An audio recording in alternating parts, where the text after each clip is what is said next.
call ke? Baru. Ada kes tak? Ada terus tak? Tadi waktu saya kuliah ni. Ni ada je call. Tak tahu. Betul. Bukan ni. Bukan. Yang satu lagi dia berbalik pasal Kenapa tak edit? jadi nak pasal pembayaran. Kita cakap hari Nak cerita pasal gambarnya ke? Ini apa ni? Abang. Kita nak cerita pasal Boleh. ulang balik sedikit lah. Ulang balik sikit. Dia Ustaz ulas gambarnya apa lah.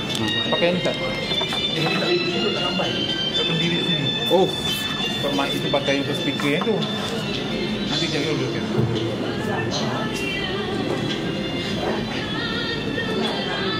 Ni kes apa ni?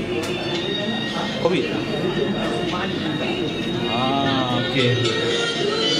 Ini kes kematian arwah ibu pada abang. Arwah abang. Masa arwah abang, SPKM juga uruskan. Waktu ibu dia meninggal pun kita diminta juga untuk uruskan.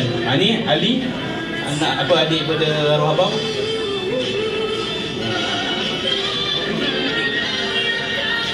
Ramai yang bagi dekat kubur Sungai Pusu, tanah kuburan Islam Sungai Pusu. Main video-video ni banyak kita letakkan dekat Facebook SPKM. Facebook SPKM ada, dekat Instagram pun ada. Ini antaranya lah.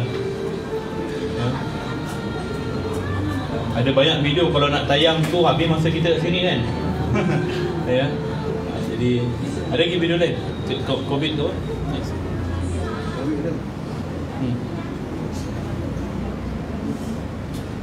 Minit ada tak? Okey, baru mula. Kita maksudnya lagi gambar ni dia pakai 5 minit untuk start. Okey, baik. SPKM ada skuad tindakan khas. Kalau tonton nampak kat kereta luar tu, itu kereta antaranya untuk unit tindakan khas lah. Bagi kes-kes bencana alam, termasuklah kes nak bawa balik jenazah ke hutan, untuk kes orang asli. Kalau orang asli meninggal, dia tak nak ke bumi kat tempat kita, dia nak ke bumi kat dalam hutan. Macam mana buat? Ini kes COVID.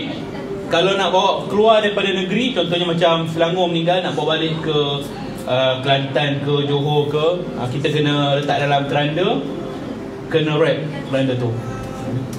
Ini prosedur dia lah. Memang prosedur biasa kalau musim COVID ni begini. Cuma sekarang tak ada macam tu dah. Dulu masa kes tinggi memang macam tu. Sekarang ni kalau kematian COVID, tak perlu keranda pun tak apa. Ni antaranya. Simpan jenazah terus dalam keranda, dan keranda tu kita iringkan terus, mengiring terus. Betul ya? COVID ni jenazah dia kita uruskan tayamum je. Tayamum pula di atas body bag. Ni yang diputuskan oleh Muzakarah Fatwa Kemasan. Tengok kita ngiringkan kiblat. Ini kubur mana?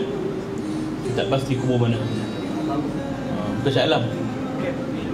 Luar-luar ni, kawasan luar di kampung lain. Ada guna backhole. Dan saya ingat kat sini pun 2 jemaah. Kita punya yang JK bahagian air, buat air, Haji Zainal dan isterinya pun SPDM juga yang uruskan ke bumi dekat kubur Ratu Sakinah. Ya. Untuk arwah Haji Zainal, saya sempatlah untuk uruskan jenazah dia daripada awal sehinggalah ke tanah kubur. Untuk isterinya saya tak sempat. Tapi itulah jasa kita boleh buatkan. Saya bila orang yang kita kenal, memang saya akan turunlah. Sebab dia sama-sama dengan kuliah kita kat sini. Ya, waktu saya habis kuliah, dia hidangkan air kan. Itu kenangan dah tu. Jadi bila dia dah meninggal dunia, kita lah uruskan. Ini budak HKL. Baik.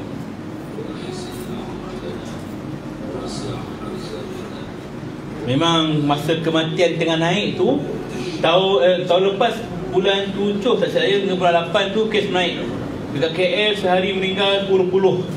Total kat Selangor saja mungkin dalam 200 lebih kematian. Banyak. Jadi kami menyediakan lori, kita panggil terak COVID-19. Yang mana terak tu ialah lori ais 3 tan yang kita ubah suai, letakkan partition. Satu rak tu ada 4 tray. Jadi satu kali jalan boleh bawa 16 jenazah sekali jalan. Lori 3 tan. Itu memang tak sesuai lah. Ada gambar lori tu. Ini untuk kes tengah naik masa tu. Memang kita sangat perlukan. Dan kami pula bertugas kat hospital masa tu. Jadi memang kita bawa.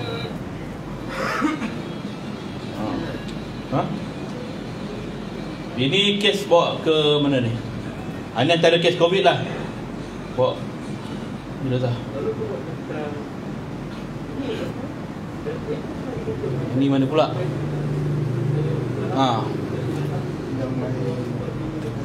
Malaysia Gazette. Ada yang lori.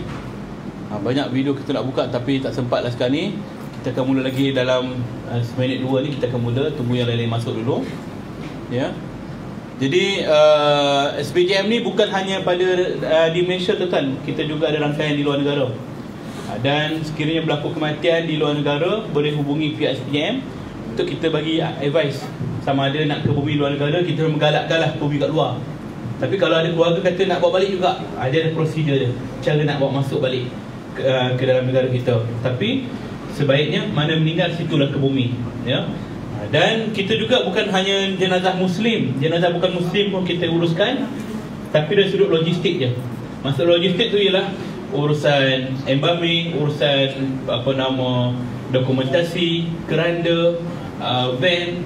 Jadi kalau sekata dia nak bawa balik ke tempat gereja, ke upacara solat semayang dan apa semua cara dia, itu kita serah pada waris. Dah selesai, kita ambil balik. Macam tu kaedah dia. Kalau dia nak bakar, kita akan hantar ke cremation, tempat pembakaran di Jalan Ceras, di Jalan Kuari Ceras, dekat PJ sana untuk Selangor, dekat kawasan Batangkali. Dia ada kawasan-kawasan dia yang mana memang telah ditetapkan untuk membakar mayat. Ini untuk non-Muslim lah. Sebab apa kita ni kadang-kadang ada kes non-Muslim yang tak mampu. Jadi inilah cara kita nak dakwah bahawa Islam ni boleh bantu juga. Cuma ada batas dia lah. Tidaklah kita sampai masuk campur urusan agama dia. Ya. Baik, saya ingat itu je lah kot untuk video. Kita sambung pada praktikal kita. Pakai ini je.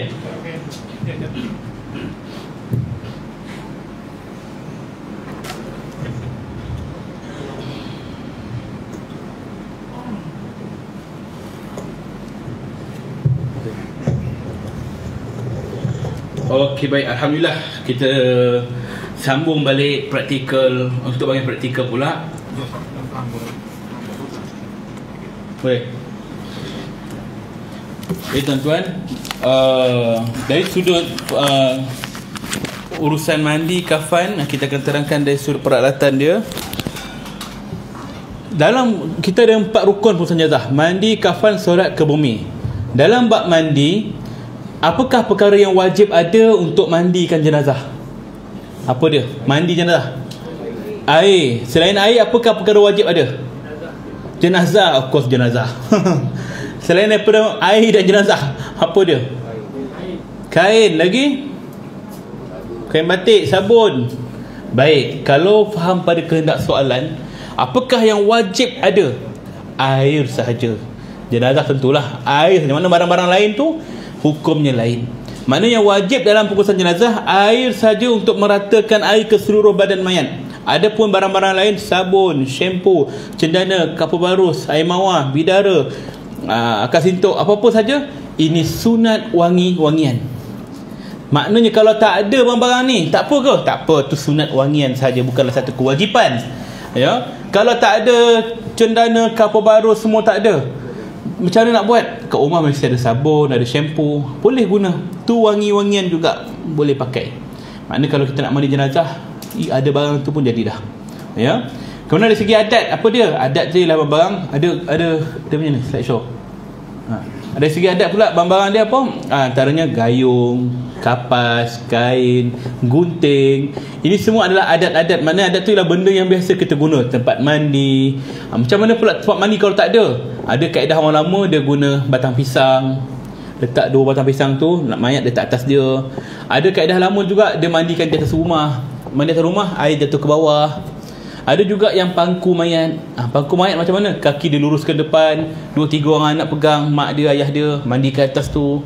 Tu boleh, tak ada masalah. Asalkan air mengalir. Air mengalir, tu sahaja. Ya. Jadi kalau misalnya kata jenazah tu mandi, kita lalukan air. Yang penting jaga aurat.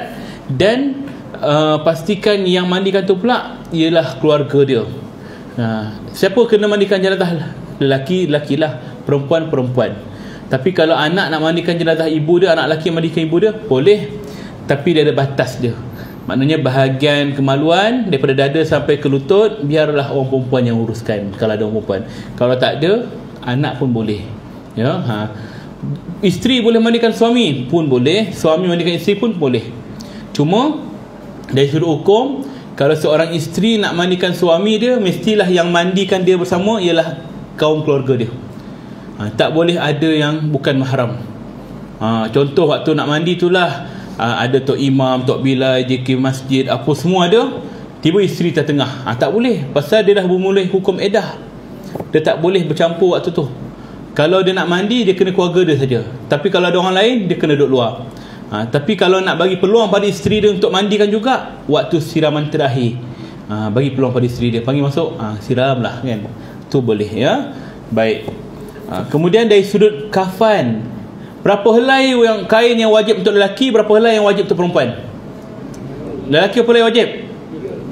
Lelaki dan perempuan yang wajib sehelai saja. Asalkan menutup aurat, tu yang penting. Tapi kalau sehelai itu dah nipis, kena tambah lagi, maka tambahlah. Sunatnya lelaki dan perempuan 3 helai, kerana Rasulullah ketika dikafankan dengan 3 helai kain sahaja, tanpa jubah, tanpa serban. Jadi kalau orang perempuan, kalau tak cukup 3 helai, boleh tambah 5 helai atau 7 helai. Lebih daripada tu bazir, ya. Dia punya kain kafan ni yang penting ialah teknik lipatan. Itu yang penting nak tengok ketebalan dia tu. Teknik lipat, kita susun-susun, jadilah berapa lapis. Kejap lagi waktu kita kursus, saya akan tunjuk cara nak kafankan jenazah guna 10 meter kain je. Kalau orang lain dia guna 15 meter, 18 meter, saya guna 10 meter kain dengan 11 lapisan. 11 lapisan kain. Nak bayangkan lapisan 1, 2, 3, 4, 5 sampai 11, tapi kain 10 meter je. Macam mana? Nanti kita tunjuk. Yang penting teknik. Teknik, ya. Dan dalam bab hal lain dalam kafan ni, perkara sunat yang lain adalah wangi-wangian lah, macam yang saya sebut tadi. Dan yang sunat yang lain atau punya adat yang lain ialah kapas, gunting, apa benda lagi-lagi, perkara-perkara yang biasa kita guna untuk kafankan mayat, ya. Yang wajib kain sahaja.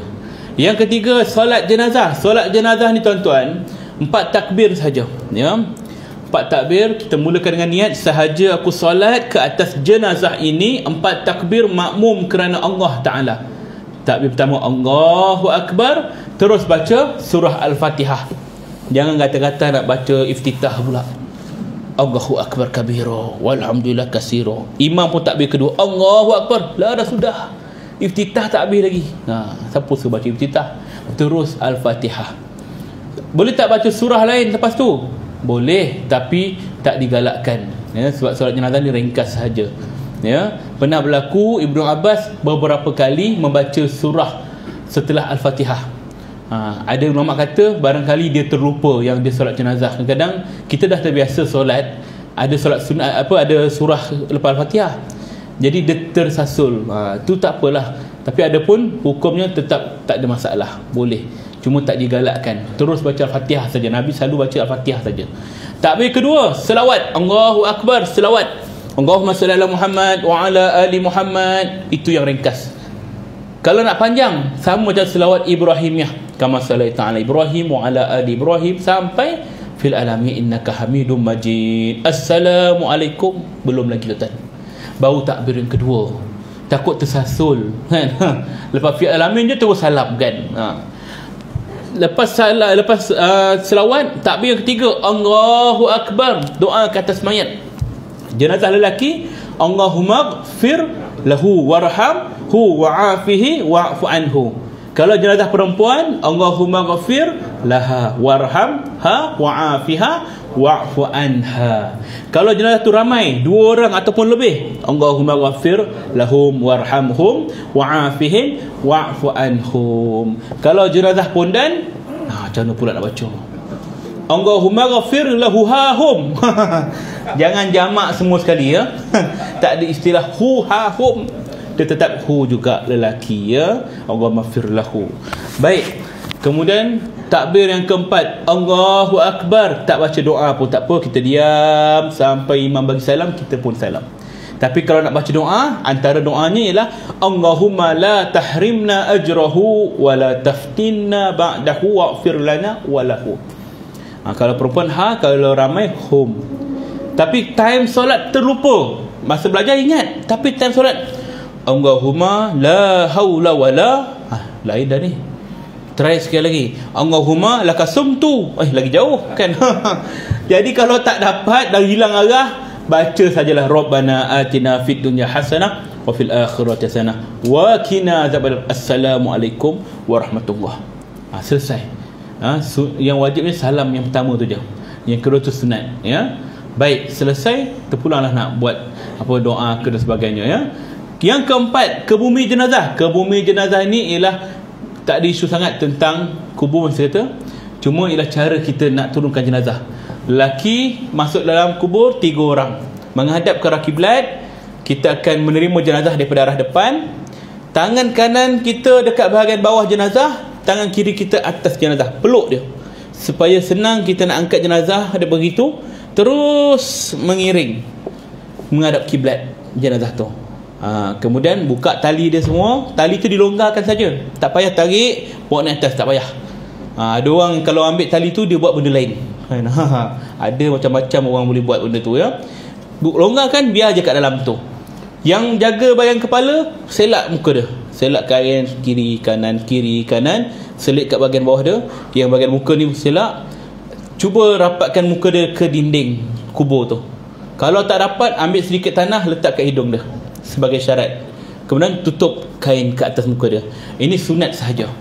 Buka muka sunat hukumnya. Adapun wajib menghadap kiblat. Menghadap ke kiblat wajib. Buka muka adab kita pada mayat. Ya? Jangan kalau kata jenazah tu HIV, kita tak boleh sentuh dia pun. Maknanya sentuh tu ialah takut ada keluar cecair darah ke hidung dia, takut kuman tu pada kita. Maka macam COVID jugalah. Tak payah buka bahagian muka dia. Terus mengiring ke arah kiblat, selesai. Papan lahat diturunkan. Kalau tempat kita kat Rawdatul Sakinah ni, dia lahat tengah. Lahat tengah. Maknanya papan lahat tu dia tak tengah. Jenazah masuk, papan lahat. Ada di tempat lain, mungkin dekat belah pantai timur, lahat tepi, macam laci. Jadi lahat kat tepi, keranda atau kayu dia tu kat tepi. Ada yang guna keranda. Ni biasa kat belah-belah utara. Semalam saya kuliah dekat Masjid Jenjarum. Kubur dia pun kubur kata dia tanah gambut, dia guna keranda. Jadi lahat dia macam biasalah, liang dia macam biasa, letak keranda. Jadi kalau keranda dan juga lahat tengah, tanah yang kita nak turunkan tu kita lapikkan dengan ketika ataupun dengan daun-daun dulu. Ini biasa kita nampakkan orang nak turunkan tanah, dia lapik dulu. Kenapa? Adab kita pada mayat, tak nak tanah tu berbunyi. Kena kat papan lahat tu berbunyi drop drop drop. Kenapa? Kerana pendengaran si mati dikembalikan balik, dia dengar. Jadi kita tak nak dia macam terdengar, menambahkan ketakutan dia. Ini adab kita pada mayat, ya. Lapikkan dulu. Bila dah rata tanah tu ke atas papan, baru kita turunkan tanah dengan baik. Tinggikan dalam sejengkal, buat bukit. Itu sunnah dia. Kemudian nak letaklah bunga, tabur bunga ke, nak siram air ke, boleh, terpulang. Siapa nak buat, tak buat pun tak apa. Ya, hukumnya apa? Hukumnya kalau kita niat kerana ikut apa yang Rasulullah buat, sunat. Cuma jangan berlebihan. Kerana Nabi pernah merenjiskan air di atas kubur anaknya Ibrahim. Maka kita guna kias kepada situ, siram air. Walaupun banyak khilaf kata itu tujuannya nak mengelakkan debu berterbangan ke apa. Tapi kita niat, Nabi buat, kita buatlah macam tu. Ya, Nabi pernah letakkan pelepah tamar dekat atas kubur. Kata Nabi, selagi pelepah tamar ni masih hidup, masih hijau, selagi belum kering, maka dia meringankan azab ahli kubur ni. Maka kias kepada kita tak ada pelepah tamar, kita gunalah apa-apa yang ada. Daun pandan biasanya, kita tabur. Kerana setiap kehidupan ni dia berzikir pada Allah. Mudah-mudahan begitulah kan. Jadi kita buat kerana kita nak ikut apa yang Nabi SAW buat. Cuma jangan berlebihan. Letak bunga, so tebal-tebal bunga macam ni kan. Bunga macam-macam, bunga rampai, bunga ros, bunga matahari, bunga kekwa, rafflesia, semua kan. Ini tak boleh berlaku, ya. Tapi kalau kita ada silang budaya, contohnya yang meninggal tu mu'alaf India, keluarga dia ramai daripada kalangan Hindu, dan mereka bawa bunga, jangan kita marah pula. Sebab ini silang budaya, maknanya kita kena menghormati dia, tapi jangan berlebihan. Dia kata, boleh tak saya nak tak bunga? Kadang-kadang saya jumpa kes macam ni. Kita raikan juga sebab dia dah reda bahawa anak dia ni dah masuk Islam, urus secara Islam mayat dia, maka kita pun cubalah bagi dia ruang juga untuk tanda penghormatan dia pada si mati. Dia letaklah bunga. Saya kata jangan apa-apa, you letak bunga saja. Dia letaklah bunga sekadarnya. Itu tak apa. Tapi kalau kita yang dah tahu, tak perlu letaklah banyak macam tu. Ya, baik. Wallahu alam. Ada soalan sebelum saya terus kepada bab praktikal? Ada? Kedudukan mayat juga bila nanti sembahyang. Kedudukan mayat di rumah dan juga ketika solat macam mana? Kalau di rumah biasanya macam mana? Orang akan kata mayat ni menghadap kiblat. Lepas tu dia pun susun mayat ni. Kiblat sini. Jadi ni kepala ni kaki. Biasanya kaki akan menghadap kiblat. Biasa kan? Bila tanya betul ke macam ni keadaan menghadap kiblat? Betul lah menghadap kiblat. Kenapa pula kaki? Cuba Ustaz tegakkan mayat tu. Kan menghadap kiblat. Masalahnya siapa suruh tegakkan mayat? Kan? Siapa suruh tegakkan mayat kan? Mayat tu elok baring, biarlah baring. Jadi macam mana kedudukan sebenar menghadap kiblat? Kedudukannya sebenarnya ialah macam mana kedudukan mayat di kubur. Kiaskan. Maksudnya dalam kubur mayat akan mengiring ke kanan. Rusuk belah kanan ini dia akan menghadap kiblat, kepala, kaki kiblat, kemudian baru diiringkan menghadap kiblat.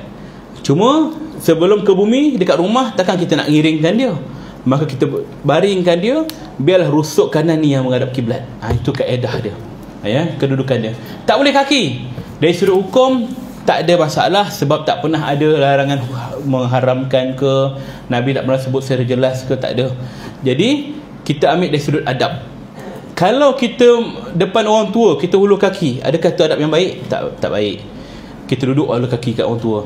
Kalau kita hala kaki pada guru pun tak baik. Kita hala kaki pada Baitullah pun tak baik. Ni kiblat ni kita hala kaki macam tu kan. Sedangkan ada adab yang mengajar kita nak buat tandas pun jangan menghadap kiblat, jangan membelakang kiblat. Kena bertentangan kan. Begitu jugalah adab kita pada Baitullah, jangan letak mayat kaki menghadap kiblat. Ini adab dia. Adapun kalau ada orang kata mana boleh daripada dulu lagi kaki menghadap kiblat, memandai ustaz tu mengajar kan.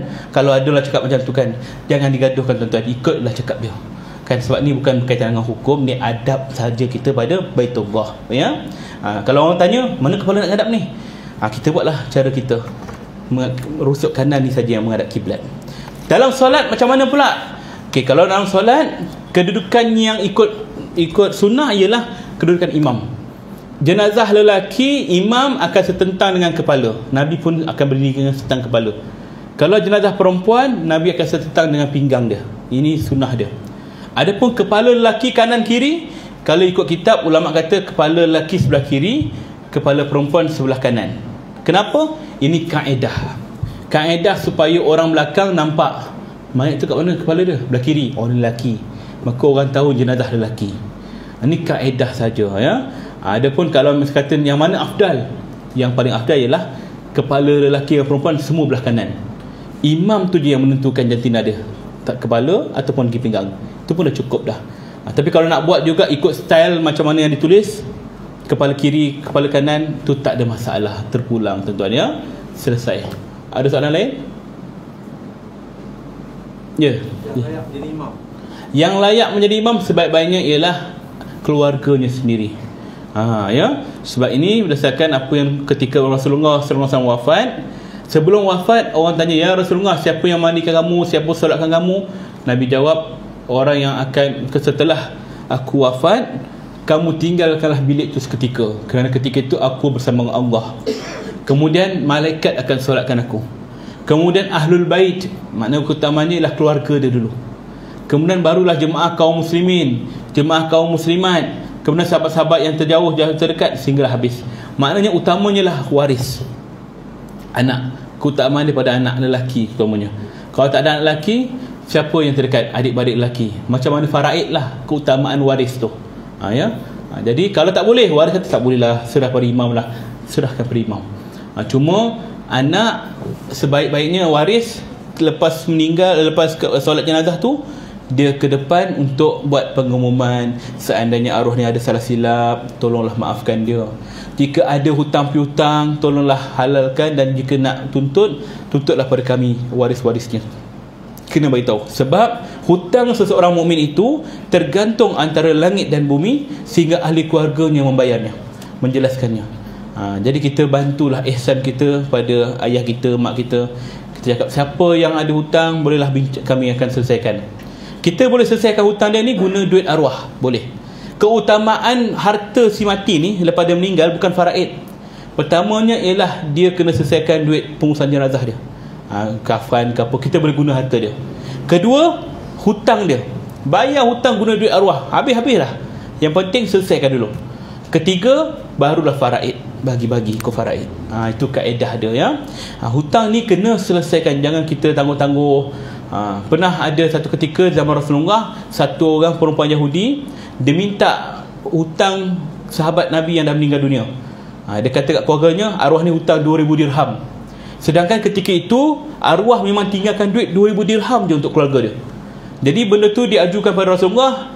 Dia kata, orang kata, ya Rasulullah, dia minta hutang tapi tak ada bukti, black and white tak ada. Macam mana? Apa jawab Nabi? Bayar hutang dia. Nabi suruh bayar juga walaupun tak ada hitam putih. Kenapa? Kalaulah perempuan itu betul memang dia ada hutang, maka selamatlah si mati jadi. Tapi kalau sudah kata perempuan tu menipu, maka dialah yang akan menanggungnya. Macam tu. Maknanya Nabi nak bagi keutamaan ialah selesaikan hutang arwah tadi ya. Selesai. Wallahu a'lam. Al-salam. Ustaz, Assalamualaikum. kalau anak angkat macam mana Ustaz? Anak angkat dari sudut? Dari sudut contoh kalau ayah dan ibu mati, kita anak angkat, kita boleh Ustaz? Boleh, tak ada masalah. Anak angkat ni ada dua lah. Anak angkat sesuai pun boleh juga. Anak angkat sesuai statusnya dari sudut hubungan macam anak kandung ya. Cuma dia tak ada hak untuk dari sudut harta ya. Jadi dalam keadaan anak angkat, dia boleh mandikan jenazah ayah dia, jenazah mak dia sekiranya itu adalah anak angkat susuan.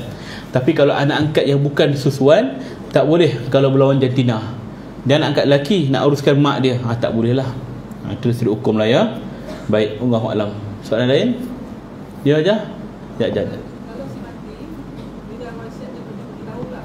Kalau tu dah tak tidak meninggal, pakai kecontoh. Tinggalkan telekong pula. Pakaikan telekong, okey.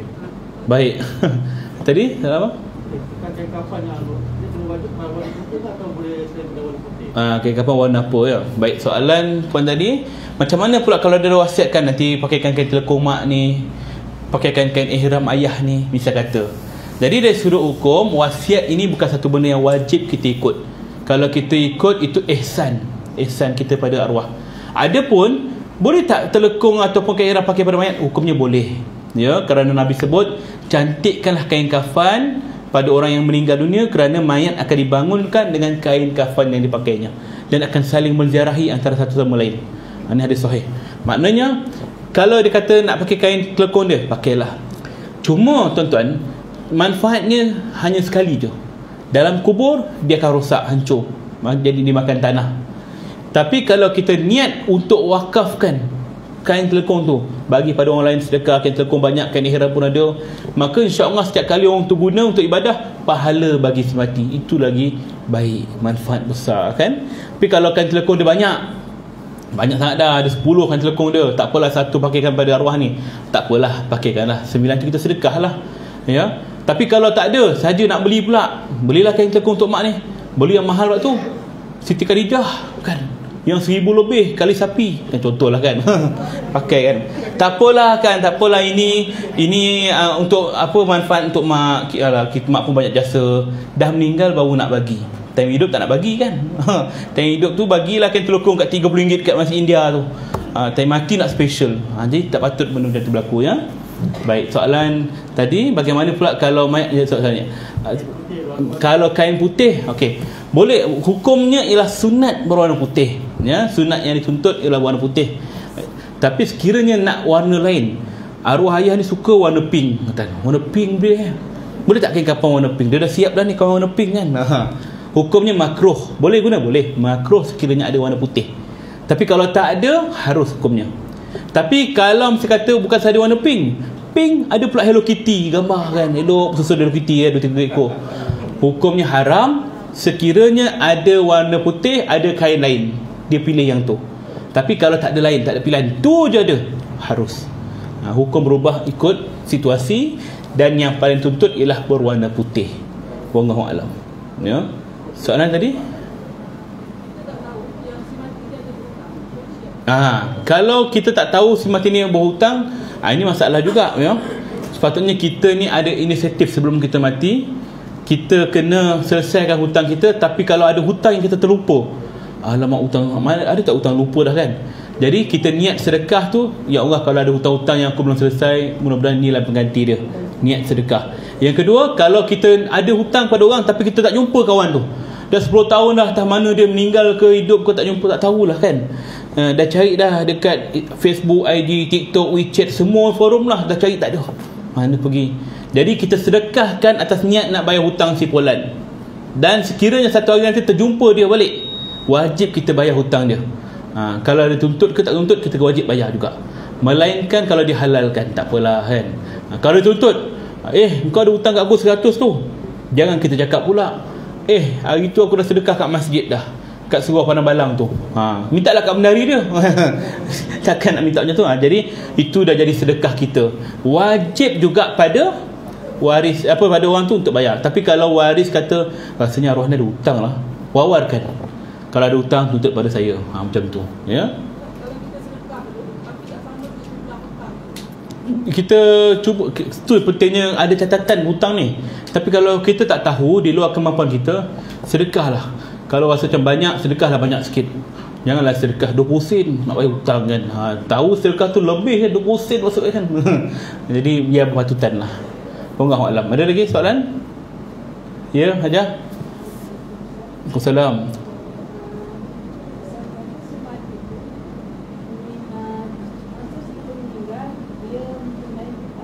Dia berjanji memang nak membayar. Tapi lepas-lepas dia tak sempat membayar hutangnya, kemudian ahli waris dia tak ada.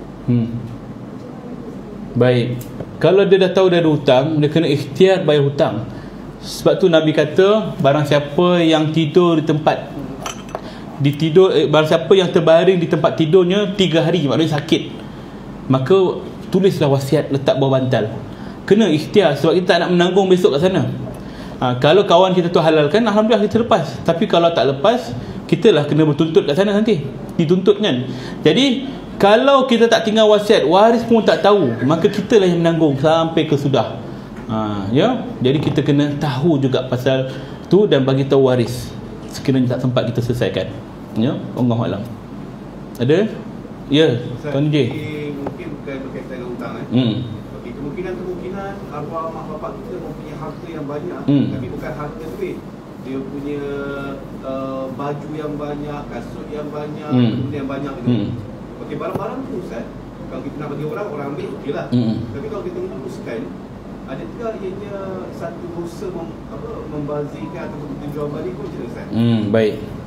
Bila berkait dengan harta, maknanya peninggalan dia, baju dia ke apa ke kan, dia hak waris.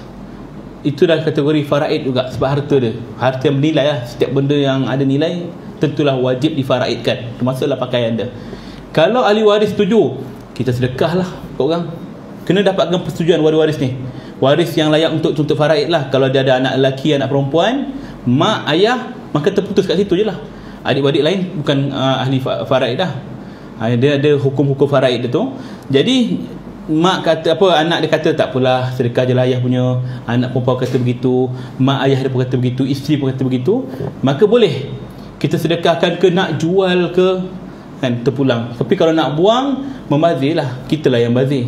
Mana benda tu tidak ada kaitan dengan si mati pun, kita lah yang membazir. Ya, Wallahu a'lam. Ada lagi soalan-soalan sebelum kita pusing kepada praktikal? Baik, insya-Allah kita akan terus kepada bahagian praktikal. Jadi bahagian muslimat bolehlah terus ke belakang sana kan. Tengok macam mana kaedah-kaedah dia. Okey, yang muslimin kita teruskan kat sini ya. Saya tunjukkan cara-cara dia. Cuma siapa nak jadi model dia? Ada tak? Ada? Insya-Allah ya. Muslimat pandai-pandai lah. Tapi rasanya ada yang dah volunteer tadi. Yang lelaki insya-Allah kita ikhtiar. Ada ramai ya. InsyaAllah. Siapa yang jadi volunteer untuk jadi model jenazah, InsyaAllah kita bagi dia package pengurusan jenazah percuma. Kita tak akan charge kat dia sesen pun kalau dia meninggal nanti. Tapi kita charge kat waris dia. Dah mati nak bayar macam mana? Okey Tuan, wakil, waris, apa nak ni jadi model? Wah, ini kena paksa kawan sebelah ke apa? Okey, insyaAllah boleh kita bagikan. Saya akan tutup mic saya. Nanti mungkin saya akan guna tanpa mic sebab tak nak ganggu tim muslimat sana ya, insyaAllah.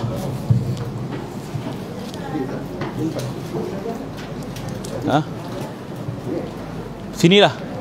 Boleh ya, insyaAllah.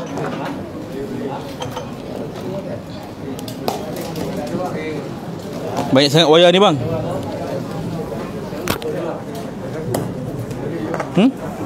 Yang mana? Ini buang.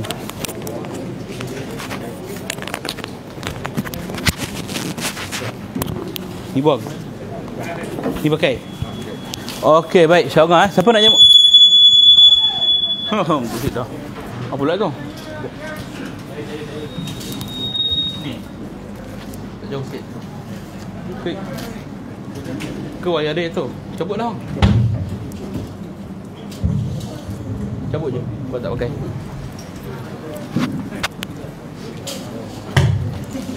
Okey, baik. Siapa nak jadi? Betul bang confident Bukan kena paksakan member. InsyaAllah, jangan lagi. Sekejap lagi kita panggil. Alright.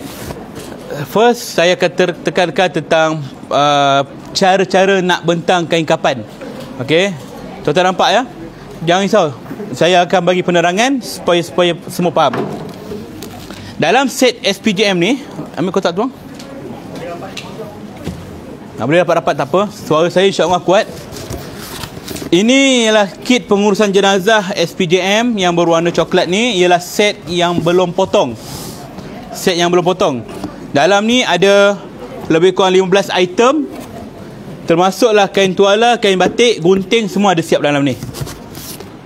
Dia ada satu lagi kotak warna hitam. Itu set yang dah siap potong. Ya. Harga sama je, RM150. Sebab kita memang tu standard harga kain kapan lah. Baik. Kain ni 13 meter, belum siap potong. Caranya ialah, kalau teknik orang lama, dia ukur mayat. Mayat dibaring, dia akan ukur daripada kaki ni sampai ke, daripada kepala sampai kaki. Dah dapat ukuran, dia panjangkan sikit thruster untuk dapatkan bunjut atas dan bawah. Tu biasanya teknik orang lama. Tapi kalau kita dah biasa uruskan jenazah, standard saiz dewasa 2.5 meter panjang. Walaupun ketinggian kita mungkin mencecah 1.8, 1.9, tapi kita buat 2.5 sebab nak lebihkan atas dan bawah. Okey, 2.5 meter ni kalau kita beli set kain kapan yang dah siap potong, memang dia akan buat 2.5 meter. Bidang 60. Bidang 60 ni lebar. Ni bidang 60, dia lebar sikit. Kalau bidang 45, paras ni je, kecil.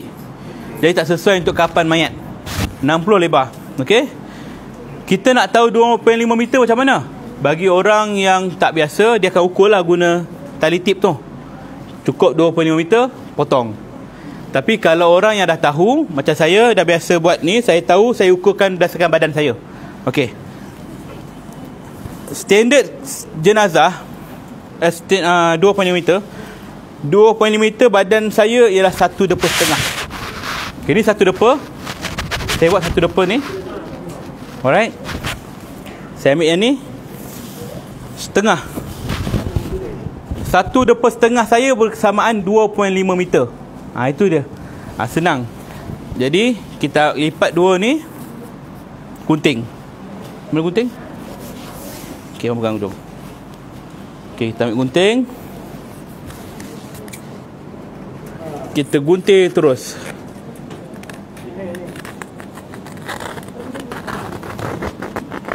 Gunting pun tak ada gigi kan? Baik. Mana tadi? Ini ialah kain 2.5 meter. Siapa nak try potong? Potongnya bukan jadi model. Ada? Nak try potong? Ada tak? Nak volunteer belajar? Mai siapa? Mai seorang.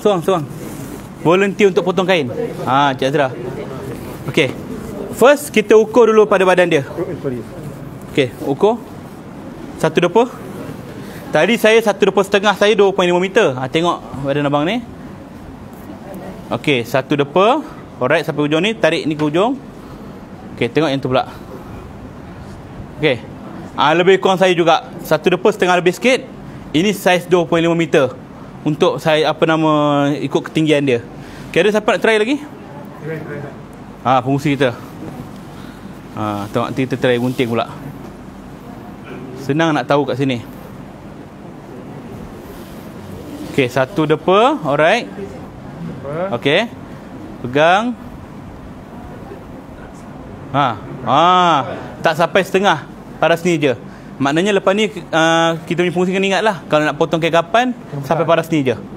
Bersama dengan 2.5 meter. Tinggi sangat badan dia, tangan panjang kan. Okey, baik. Cuba potong.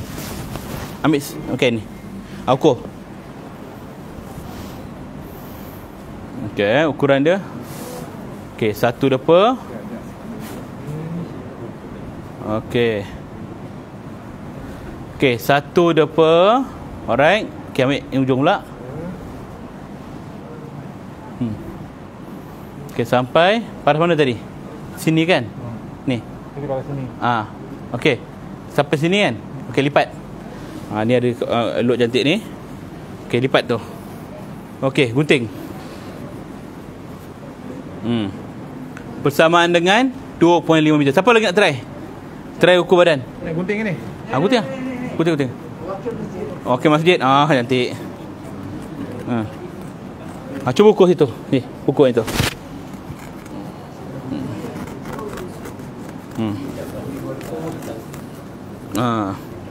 Boleh. Tak apa. Gunting kurang tumpul. Ni tumpul ni. Okey, cantik. Baik. Dah dapat 2.5 meter. Okey, cuba try pula. Okey, je. Tengok. 1/20. Alright. Paras mana? Sampai lebih sini. Cus. Maknanya sampai sini. Bahu dia. Okey, kita try. Potong ini pula. Okey, 1/20. Okey, 1/20. Okey, kita bawa sampai bahu. Seperti tadi kan? Maka sinilah kita potong. Okey, lipat. Lipat 2. Alright. Okey. Siapa nak try lagi? Try ukur badan je. Nak tengok. Senang lepas ni nak guntingkan kapan dah tahu dah. Haji Wahid. Haji Wahid. Haji Wahid. Haji Wahab. Ni. Mana dia ada? Cuba ambil kain. Ukur. Ni Cik Aziz. Try. Okey, kumpul Ni banyak. Mana ni?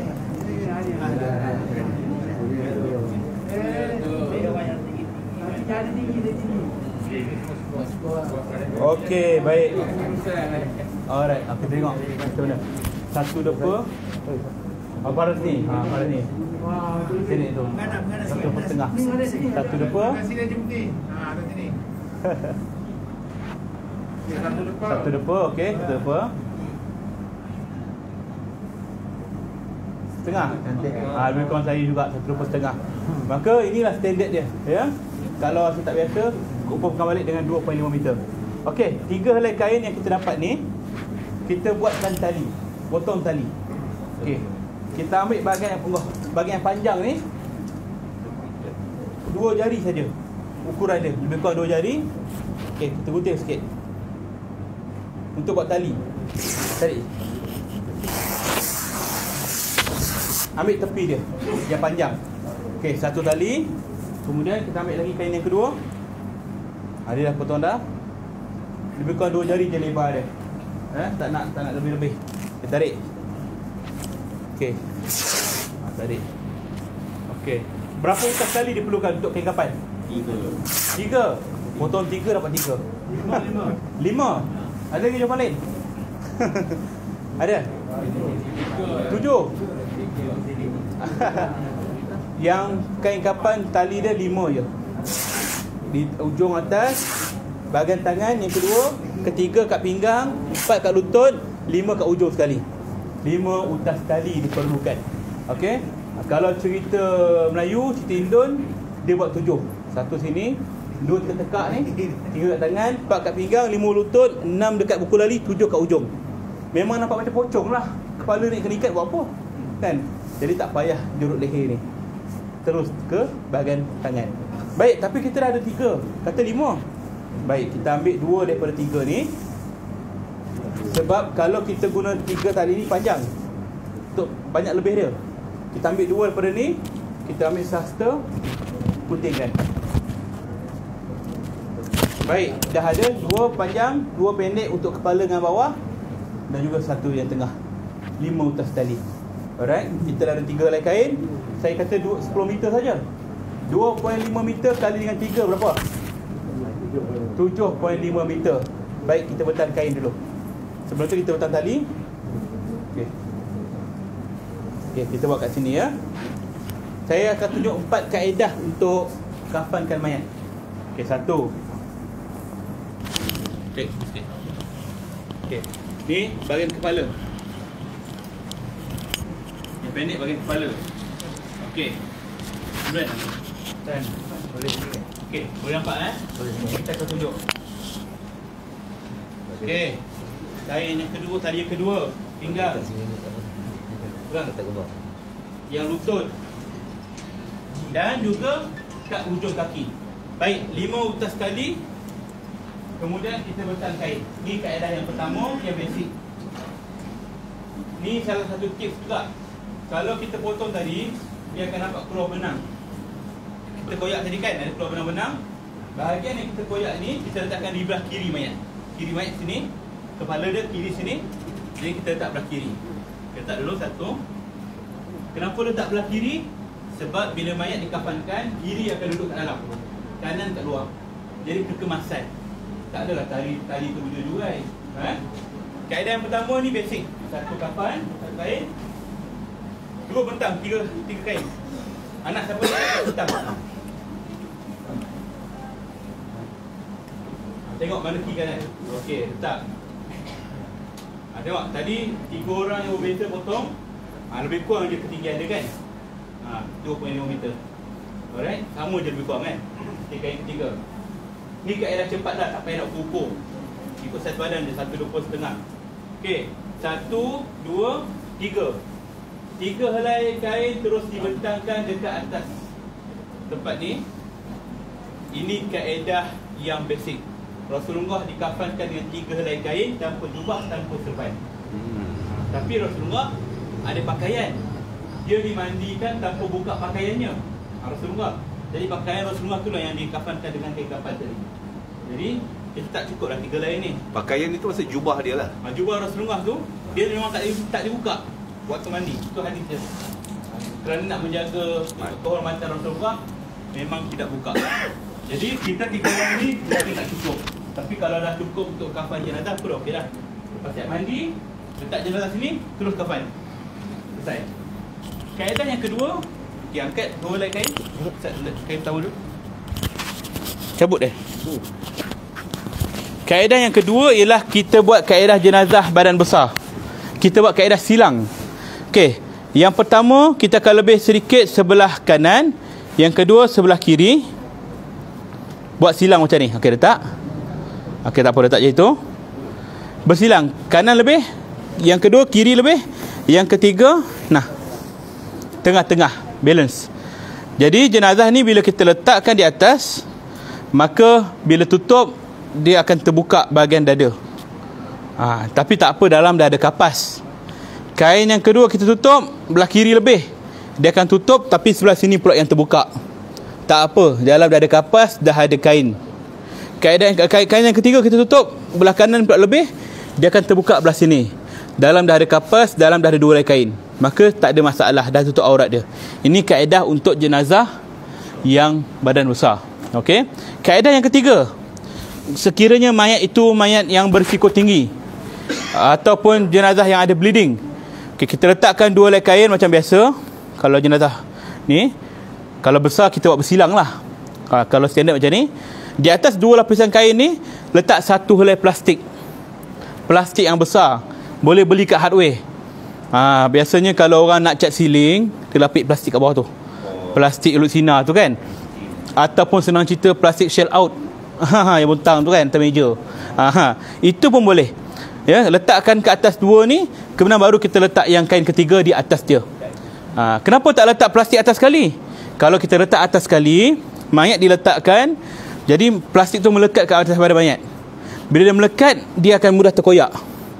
Jadi bila kita letak atas plastik tu kain lagi, maka dia akan balut atas kain, maka tidaklah mudah terkoyak, ya. Jadi tu tengok pada keadaan mayat. Kalau dia postmortem, potong bahagian kepala, bahagian dada, maka kita letak plastik di antara kepala hingga pinggang cukup. Tak payah sampai kaki, tak ada keperluan. Kalau misalnya kata dia ada backsole kat belakang ni, bahagian punggung dia ni biasa luka banyak kalau orang bedridden. Jadi plastik di antara pinggang sehingga lutut, tengah-tengah. Sekiranya dia ni penyakit HIV, AIDS, TB dan penyakit yang berjangkit yang lain, full plastik. Baru kita letak yang ni. Alright. Itu kaedah ketiga. Kaedah yang keempat, yang ni sesuai untuk lelaki dan perempuan, ialah kaedah kita buat baju. 2 helai kain kita dah letak sini. Kain yang ketiga ni kita lipat 2. Kita buka kain ni, buka, kita lipat 2, lipat lagi 2, makna 4 lipatan. Maka di bucu ni kita akan gunting, buatkan collar dia. Okey, pegang. Okey, sama ada kita nak buat bentuk V ke, nak bentuk U ke, terpulang pada kekreativitian masing-masing. Okey, tengok mini love kan. Letak sini. Okey, bukakan dia, dia akan jadi macam ni. Mana nak muat kepala tak muat, buat collar dia. Buka bahagian atas je, yang bawah tak payah. Guntingkan sikit bahagian depan dia untuk buat collar. Jadilah baju Melayu Johor. Tu je pakai. Siapa? Baju Melayu Johor itulah rupa dia kan. Asalnya daripada kain kapan. Tapi tak adalah kata begitu. Maknanya simple je macam ni saja. Tak payahlah nak buat tali ke apa, tak payah. Alright. Kita letak tepi dulu. Kita akan bentangkan kapas dahulu sebelum kita letak baju. Kapas dibentang dalam bentuk T. T besar. Kepala, badan. Okey. Tak payah nak gunting-gunting. Style kita yang lama kita akan gunting. Tak payah. Kapas ni lembut je. Karate je. Kan? Macam tu cabut je. Lepas tu saya suka kapas yang warna hijau macam ni, plastik dia. Ni kita kena tengok juga sebab kualiti dia ni, yang ni jenis kemas. Kalau satu jenis kapas dia gambar renap ke apa tu, dia berbulu-bulu. Kita tengok pun berbulu kan. Kita tak nak macam tu ya. Baik. Letakkan di bahagian daripada leher dia sampai ke pinggang pun cukup dah. Kat punggung dia pun cukup dah. Macam tu. Kita tak cukup. Terpulang pada kita nak buat double side, kiri kanan pun boleh. Nak buat satu pun cukup. Macam ni. Kemudian di atas ni kita akan letak serbuk cendana, kapur barus. Mana? Ni antaranya. Okey. Ini kapur barus yang dah siap hancur. Ya, kita boleh renjis je. Tabur je keliling ni. Seberapa banyak yang ada. Cendana kita boleh tabur. Sekarang saya tak buat lah. Kesian pada mana tadi abang? Nak letak? Tak ya. Sekarang tak boleh masuk rumah nanti. Okey, kita letaklah apa benda yang bahan-bahan kita nak. Letak daun pandan ke, kalau ada apa-apa wangian kita letak air mawar ke. Kemudian dah letak kain yang baju ni lah kita akan bentang di atas. Nah, pegang. Okey, baik. Bahagian yang kita buat collar tu dia mesti di atas. Okey, ambil je. Baik. Okey, yang bulatan tu kita letak dekat atas kapas kepala. Macam ni. Okey, yang tu lipat ke dalam. Sini, lipat ke dalam ni. Tolak ke dalam. Alright. Macam ni. Okey, kemaskan sikit macam ni. Alright, dah siap. Jenazah diletakkan, kita tutup baju kat atas. Macam tu kaedah dia ya. Baru 3 helai kain 7.5 meter. Saya kata 10 meter. Mana lagi? Okey, kita ambil kain lagi. saya akan ambil 1.5 meter lagi untuk kemban. Jadi ukuran saya agak-agak je lah. Satu depot saya bersama dengan 1.5 meter. Saya anggarkan. Okey. Okey, gunting bang. Okey, kita gunting 1.5 meter campur 7.5 meter berapa? 9 meter. 9 meter kain. Mana 1 meter lagi buat apa? Okey, kita tengok dulu. Kain kemban ni kita gunakan waktu lepas dah selesai mandi. Sebelum kita angkat jenazah ke tempat kafan, kita kena tutup badan dia. Jangan nampakkan aurat dia. Okey. Ni. Kain kemban. Boleh lah kalau setinggi saya pun dah tutup antara, dah tutup habis dah. Maknanya dah cukup dah tutup aurat dia. Okey, ni untuk kain kemban dia. 1 meter lagi. Saya anggarkan 1 meter saya lebih kurang sehasta. Macam ni. Okey. Okey, 1 meter lagi ni untuk buat kain tudung atau kain serban. Tutup kepala dia. Okey, dia ada 9, 1 meter lagi 10 meter. Itu je kain yang kita perlukan untuk mengkafankan jenazah. Kemudian, okey, kita tak tepi dulu. Kita ambil sikit kain. Ni ada banyak lebih lagi ni. Kan? 3 meter lagi lebih kurang. Kita ambil sikit lagi untuk buat kain gosok mayat ketika mana nak mandi jenazah. Okey, lebih kurang dalam satu tapak tangan je cukup dah. Kita buat anggaran je. Okey. Dia boleh untuk satu untuk kain gosok mayat, satu lagi untuk tutup muka mayat. Okey, baik. Ni panjang ni kita potong sikit untuk buat buka dia. Okay, potong sini. Ini pun cukup dah saiz untuk tutup muka mayat nanti lepas mandi. Kan? Lebih ni kita buat untuk apa? Kain gosok. Okey. Potong je lebih kurang besar tapak tangan. Okey. Okey, kita potong. Macam ni je. Untuk gosok. Jadi yang mandikan jenazah tak perlu ramai. 3 orang pun cukup. Tapi kalau ramai pun paling ramai 5 orang. Jangan lebih. Kalau lebih bukan memudahkan, menyusahkan. Ya? Kita dah siap bilas sabun kat sini, dia sabun kat atas pula. Dah bilas air sini, sabun bawah pula. Berkejar-kejar pasal apa? Ramai tangan. Jadi susah. Jadi kita ambil gayung, letak kain perca tadi kat dalam ni, ambil sabun. Dalam set ni dia ada sabun buku. Jenis sabun buku ke, nak jadi cecair ke, letak dalam ni, bancuh air sabun. Ini untuk gosok badan mayat nanti waktu mandi. Kemudian ambil baldi. Ni selesai dah ni bab kapan ni. Ni saja dia. Sekarang ni kita nak buat untuk persediaan mandi pula. Okey. Memandangkan kawasan kita terhad kat sini, jadi saya akan guna ruang yang ni juga. Katakanlah ni tempat mandi. Alright. Kita tutup jap. Tutup macam ni je. Cukup. Tutup macam ni. Okey, baik. Siapa tadi model kita? Silakan bang, dah ready dah? Ke dah tukar fikiran? Buat bantal dia. Sini kepala. Orang sini ke bang? Okey, buka baju Okey, batik. Baring. Baring. Silakan baring. Oh god. Hai. Ni datang siapa sini? Datang seorang Ada Duduk dengan siapa sini? Kat kampung ni duduk dengan siapa? Isteri kan. Oh, dah kahwin dah. Ada isteri sini? Ada? Sini tak ada? Kat rumah. Tak apa, nanti ambil gambar dia, hantar kat rumah dia. Berlari datang sini. Okey, kita buka baju dan seluar dia semua, tutup dengan selai kain. Alright. Tukang mandi jenazah yang utama kena duduk sebelah kiri mayat. Ni kiri dia, kita duduk sebelah dia. Sebab kita yang akan istinjak mayat, bersihkan bahagian kemaluan dia. Kalau duduk sebelah kiri, senang tangan kita nak cebok. Kalau kita duduk sebelah kanan, dah terkial-kial. Kan takkan nak cebok guna tangan kanan.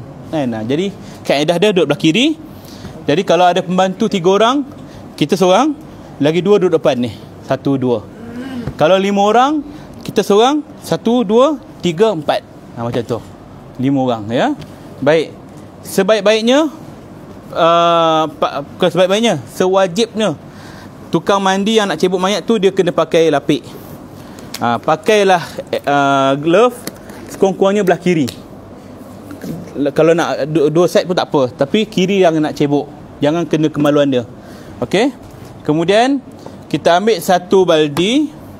Kalau kaedah orang lama, mana cendana semua? Kalau kaedah orang lama, dia banyak sangat air. Air kapur baru satu baldi, air cendana satu baldi, air bidara satu baldi, air teh ais satu baldi. Contoh kan. Nak minum kan. Makna kata dia banyak sangat air. Jadi kita punya proses mandi pun lama. Sebenarnya tak payah. Campurkan saja. Letaklah air mawar, campur dengan cendana secukup rasa, kapur baru secukup rasa, apa saja rempah ratus yang lain kita tambah, daun pandan, air bidara, air mawar, semua kita campur sini. Kemudian kita kacaukan dia. Tambah dengan air penuh, kacau dia sehingga naik bau, warna dan rasa. Ini kita panggil air apa? Air sembilan. Kenapa panggil air sembilan? Adakah dia berasal daripada Negeri Sembilan? Tidak, sama sekali. Air sembilan kerana 9 kali jirusan. 3 kanan, 3 kiri, 3 tengah. 9. Habis kalau terlebih 10 macam mana? Ustaz, ni yang ke 10. Alamak, kaut balik air. Kaut ke? Tak payah kaut lah. Dah terlebih 10 ke, terkurang 9 jadi 8 je ke, tak jadi masalah. 9 kerana ganjil. Allah itu ganjil dan disukakan yang ganjil. Makna ganjil itu bilangan, angka. Ya. Adapun kalau terlebih pun tak ada masalah, ya. Baik, air 9 kita dah bancuh, kita letak tepi dulu. Ini yang terakhir. Kemudian ni kain tutup muka dia. Okey. Baik. Kita pun duduk sini. Okey, kita pun akan mandikan jenazah. Antara adab kita nak mandikan jenazah, kita kena tahu nama si mati. Adab saja. Nama apa? Alif. Jangan tanya si mati. Praktikal tak apa. Takut dia jawab tak cukup tanah lagi nanti. Okey. Dan disunatkan berbin kepada ibunya. Tapi kalau orang tak tahu nama mak dia apa, tak tahu dah. Okey, Alif kita binkan kepada Hawa. Alif bin Hawa, ibu kita Siti Hawa alaihissalam, ya. Baik, mandikan dia ialah bermula daripada bahagian atas. Kalau ada najis, kita bersihkan najis dulu. Pampers ke apa buka, bersihkan. Kemudian kita akan mandikan dia daripada atas. Okey. Niat hukumnya sunat saja. Daripada sudut mazhab Imam Syafi'i, niat pada mayat sunat. Tapi lebih baik buatlah. Ya. Saja aku mandikan jenazah ini kerana Allah Taala. Ya, daripada kepala. Kepala kita mandikan, ratakan air je. Ratakan air, ambil tangan dia, ratakan sampailah ke bawah semua. Okey. Kita jiru saja air sampailah kaki dia, ratakan air je. Tak payahlah kita celah lipat ke apa, ratakan air mana yang boleh sampai saja. Okey, kemudian bagilah waris-waris dia, nah, ambil sabun, nak gosok dia kan. Panggil waris-waris dia kan. Nah, jadi gosok kat kaki dia kan. Kita pun gosoklah dia. Gosok ni jangan terlalu kasar dan jangan terlalu cepat, jangan terlalu lambat. Kalau lambat sangat, kenapa ni? Daki ke? Ingat ni spa kan. Tak payah nak lambat-lambat. Kalau terlalu cepat pula, ni bukan baju nak gosok ya. Sakit mayat. Jadi kita buat perlahan-lahan. Lahan aja. Lalukan air sabun je. Lalu saja air sabun sampai kat bawah.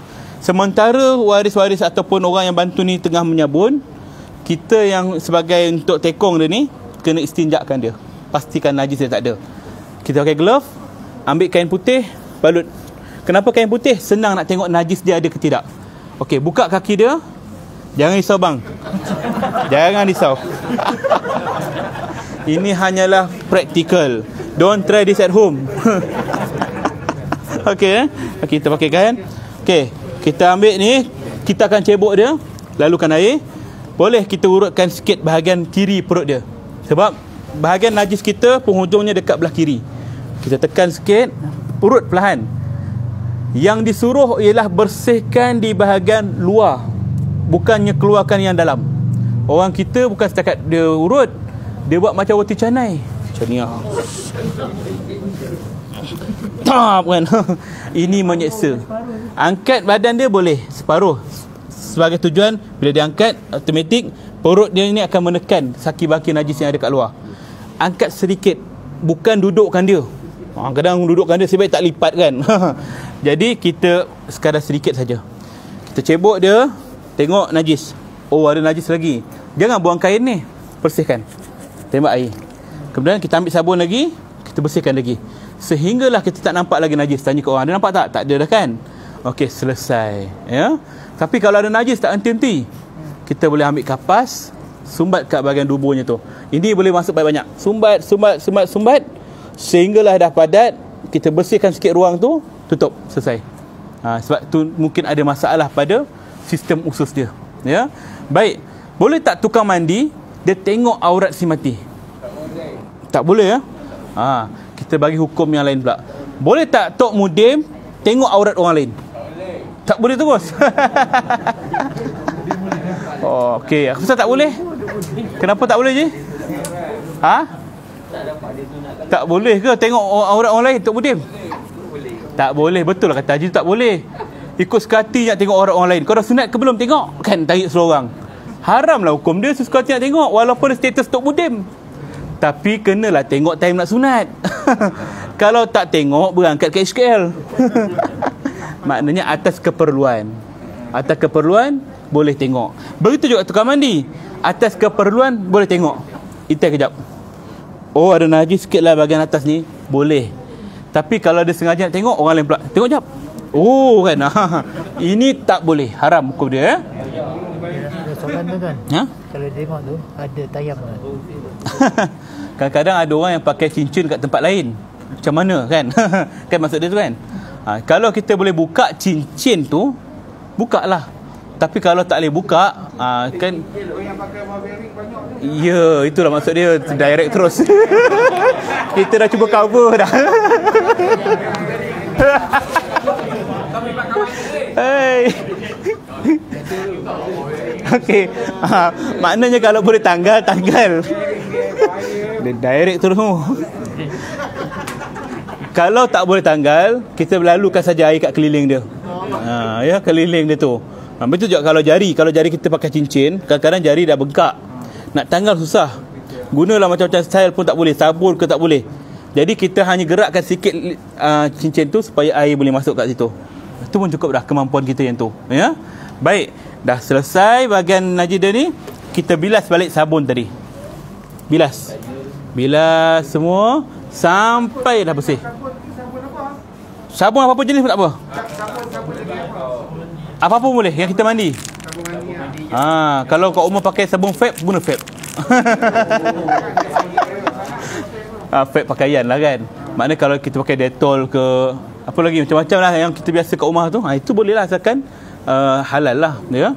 Baik, dah selesai bahagian atas, kita dah bilas, kita buat kat bahagian belakang pula. Cara nak mengiring bahagian belakang ialah kalau nak pusing ke sebelah kiri, lebihkan kain di sebelah kanan. Macam tu. Okey, ambil tangan dia, pegang pergelangan tangan dia ni, pinggang dia kita pegang, orang belakang tolong tolak. Tolak begini. Alright. Automatik mayat ni akan mengiring dan kita jaga aurat punggung dia. Kemudian dia. Okey, pegang boleh bang Boleh. Okey.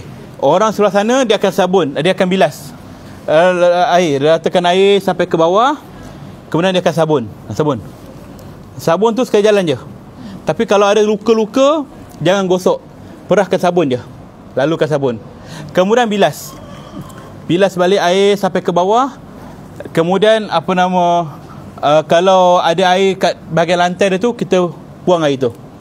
Supaya bila dia baring tak melekat balik sabun tu. Okey, dah selesai. Baringkan dia balik.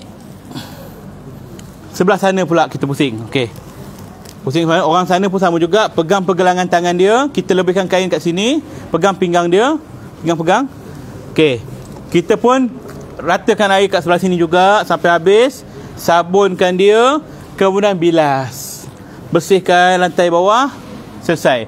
Biasanya kalau kita mengiring ke kanan ke kiri, akan keluar air daripada hidung dan mulut. Kahak, hingus ataupun darah. Maka macam mana nak buat? Ambil kain, kita gosok sikit. Jangan masukkan paip kat hidung mayat. Setengah orang dia masukkan paip kat hidung mayat, sap keluar kat sini air. Sap kan, menyakiti mayat. Jangan kita buat macam tu ya. Lalukan air kat tepi, kita korek sikit bahagian dia. Korek sikit mulut dia, cucikan bahagian mulut dia, kahak semua keluar, settle. Begitu juga bahagian tubuh. Ada orang yang masukkan paip kat bahagian tu, keluar. Senang bersih mayat tu kan. Memanglah, tapi menyakiti mayat. Baik dia tak boleh balas balik. Kalau dia boleh bangun, dia cekik tukang mandi tu. Kau ingat tak sakit kan? Baik, dah selesai kita bersihkan dia ni. Kita selesaikan lantai dia ni, baru baringkan dia. Baik, dah siap baring, dah selesailah mandi kita. Kemudian kita nak buat wuduk terus pun boleh, nakkan ambil air 9 pun boleh. Okey, kita ambil air 9. Okey, ambil air 9 ni, kita pun panggil waris-waris dia. Daripada bahagian atas, kita tuang saja sambil salawat Allahumma salli ala sayyidina Muhammad. Bagi waris dia peluang. Okey, baik. Jurus daripada atas sampai bawah macam tu. Okey, bagi pada anak bongsu dia pula kan. Ambil ni dulu. Nak berlakon biar betul-betul. Okey, tak kisah cukup 9 ke terlebih ke, asalkan air ni masih ada, kita guna sampai habis. Kemudian nak ambil wuduk, baru nak ambil wuduk pun boleh. Ambil wuduk macam mana? Ambillah daripada kepala dia. Sahaja aku mewudukkan jenazah ini kerana Allah Ta'ala. Wuduk kat kepala dia, kat tangan kanan, tangan kiri, kepala dia. Ambil sunat telinga kanan, telinga kiri, kaki kanan, kaki kiri. Settle. Sunat yang boleh kita ambil ialah telinga kanan kiri je. Tak boleh kita nak kumur-kumurkan dia. Masuk kat hidung dia, bagi kumur. Keluar. Ini tak boleh ya. Baik, dah selesai. Okey, kemudian kita pun nak lap jenazah. Gantikan kain yang bersih. Ni basah dah ni kan. Kita ambil satu helai kain lain, kain towel ke, kain batik lain ke, kita tutup bahagian kemaluan dia. Baru kita tarik kain yang basah tadi. Jaga aurat dia. Okey, dah clear semua. Kena baru kita nak lap dia. Okey, baik. Saya ada 2 helai kain jadi saya guna kain yang sama. Okey, kita dah tutup bahagian aurat dia. Kemudian kita lap dia. Cara nak lap perlahan. Jangan kita buat kasar-kasar macam kita keluar bilik air. Ceria kan. Tersiat kulit mayat tu. Perlahan, tacap-tacap macam tu kat muka dia semua. Semua sampai kaki. Okey, ambil tangan dia. Okey. Kita lap bahagian belakang dia sama macam kita nak mandikan tadi. Pegang tangan kanan, pegang pinggang dia, pusing. Okey, orang belakang tolong lap daripada kepala sampai kaki lap. Lantai tu pun kita lap juga supaya dia baring, tidak melekat balik air tu. Guna kain yang sama pun tak apa sebab lantai tu dah bersih. Okey, dah selesai, kita baringkan dia. Sebelah sini pun sama juga. Kita ngiringkan dia. Lap daripada bahagian atas sampai kaki semua lap. Lantai pun kita lap. Kemudian biasanya akan keluar lagi air daripada hidung dan mulut. Kita bersihkan sekali lagi guna paip sampai dah bersih clear. Sebelum kita baringkan mayat tu, kita dah lap semua. Kita ambil kain kemban tadi. Kain kemban yang 1.5 meter tadi, yang kita dah potong siap tadi kan. Alright, mana tadi panjang dia? Okey, macam ni. Kita lipat 2. Kita gulung 2. Gulung setengah. Ini kaedah untuk letakkan kain di bawah mayat. Okey, letakkan separuh di bawah badan dia. Okey, kita baringkan dia. Baring. Okey, kemudian kita alihkan mayat ke sini sikit. Ambil kain yang kat bawah tu, tarik. Dan secara tak langsung kain tu dah ada dekat bawah mayat. Jadi kalau jenazah lelaki dengan perempuan, dia dah senang. Kita nak angkat kain ni saja. Kiam kan dia? Kiam. Okey, jadi kalau jenazah perempuan, lepas dia dah tutup aurat dia semua ni, tutup atas sampai bawah ni. Okey, kita boleh angkat jenazah guna kain ni saja. Cuba siapa nak angkat? Try. Kita ayunkan dia. Okey, mari kita angkat. Okey, support kepala dia. Yang penting jangan biar kepala dia tergantung. 1, 2, 3, up. Gulung-gulung sikit kain supaya tak terkoyak. Benda ni memang kuat, tapi jangan lama sangat. Daripada tempat mandi, kapal kat ujung sana, memang terkoyak lah kan. Jadi kita pun letakkan tempat kafan dengan tempat mandi berdekatan. Baik, okey, bangun kejap. Kita nak buka balik ni. Okey, bangun dulu. Banyak bangun balik seram mu. Okey. Baik, kita buka balik kain kapan tadi. Alright, buka. Betulkan balik. Nah. Alright. Ni.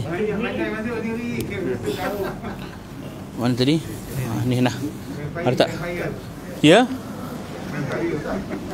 Tadi tu, tunjuk teknik angkat tu yang gulung tu. Memang. Nampak sangat. Macam mana? Ya, maksud dia tadi masa angkat tadi dia suruh letak dalam kaca. Memanglah kita akan buat sekejap lagi. Sekejap lagi kita buat. Sebab tadi kita guna tempat yang sama. Dia nazar masuk. Kita try pula. Okey, bentang balik kat ujung tu.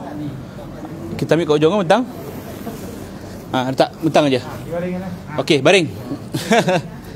Kepala sini. Sini jom, sini. Nak angkat kepala kat sini, kaki sana. Oh, nak masukkan. Kita angkat daripada tempat mandi ke tempat kafan. Okey, nah tutup mayat dia. Tutup aurat dia. Okey. Okey, mai tolong. Alright, kita tutup aurat dia semua. Okey, gulung. Okey, tolong angkat. Ramai-ramai sikit. Tengah-tengah tak ada orang. Cepat. Okey, kejap. Ini Haji apa pegang kepala dia, saput kepala dia. Saput kepala dia. Okey. Okey, letakkan dekat betul-betul dekat bahagian lubang tu kepala dia. Macam tu. Okey, baik. Okey. Alright, siap. Jadi kalau kalau ada tempat surau ke masjid, dia nak buat dia nak buat tempat mandi, saya nasihatkan tempat mandi tu ialah secara berhadapan. Tempat mandi, tempat kafan lurus macam ni. Jangan buat sebelah-sebelah. Sebab buat sebelah-sebelah ni kita nak alihkan ke sebelah susah. Orang tak boleh nak belok kekok dia. Kalau jenazah kecil tak apa, kalau badan besar susah ya. Macam tak mahu cakap lah, macam contohnya arwah habam kan, dia punya tempat mandi kafan sebelah-sebelah. Jadi kita nak proses nak alih ke sebelah ni agak payah sikit, sempit tempat tu. Jadi sangkut. Jadi kalau kita buat lurus macam ni tadi, terus saja. Ni kalau siapa nak buat tempat mandi macam tu lah saya boleh advise. Okey, sebelum kita alihkan tempat kain kapan ni, kain kemban ni, tutup mayat ni, tutup dia. Kita kiamkan tangan dia. Kiam. Tutup dulu dia, kembankan dia dulu. Okey, alihkan kain tadi. Tarik keluar. Yang penting aurat dia jaga. Alright, kafankan dia. Okey, tutup. Kiri dulu baru kanan. Okey. Selit bawah. Alright, kat atas ni kalau kita nak buat kapas, kita boleh kapas pula. Daripada atas ni tak payah potong, macam ni je kita letak. Leretkan saja. Okey. Terus buat sampai kaki dia tutup. Saya tak buat penuh sebab nanti kan panas dekat dia. Kesian dia kan. Jadi kita tutup macam ni. Okey, di atas ni kalau kita nak tabur cendana, kawarus apa-apa pun boleh lagi. Alright. Kemudian barulah kita tutup awning dia ni. Kalau tak muat lagi, kita koyakkan lagi.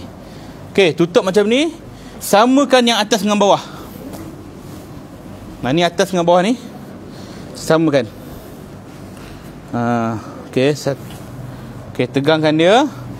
Tak payah, kalau badan dia kecil macam ni, kita boleh tutup atas. Kalau badan dia besar, selit je kain tu ke bawah. So kalau kat sini kita tengok berapa lapis dah kita pakai pada mayat. First, kain keman 1, 2 lapis. Kemudian kapas lapisan ketiga. Ini ada 4 lapisan kiri kanan, 4 campur 3, 7 lapis. Dah 7 lapis dah kat sini. Saya kata tadi ada 11 lapis kan. Okay, ni 4 lapis. Alright. Kemudian kita ambil pula bahagian kepala dia. Okey, kita tengok pula keadaan sekarang ni. Kain dekat bahagian kepala lagi lebih daripada kain kaki. Jadi kemungkinan kaki tu nanti susah nak ikat. Nanti saya tunjuk contoh macam mana kita nak betulkan mayat tu balik. Alright. Kita tutup dulu bahagian kepala dia macam ni. Boleh nampak yang belakang? Tutup. Boleh. Kemudian kita kemaskan je lah macam ni. Okey, ambil kapas lagi. Nampak lagi rambut dia ni? Kita ambil kapas lagi. Ambil kapas lagi.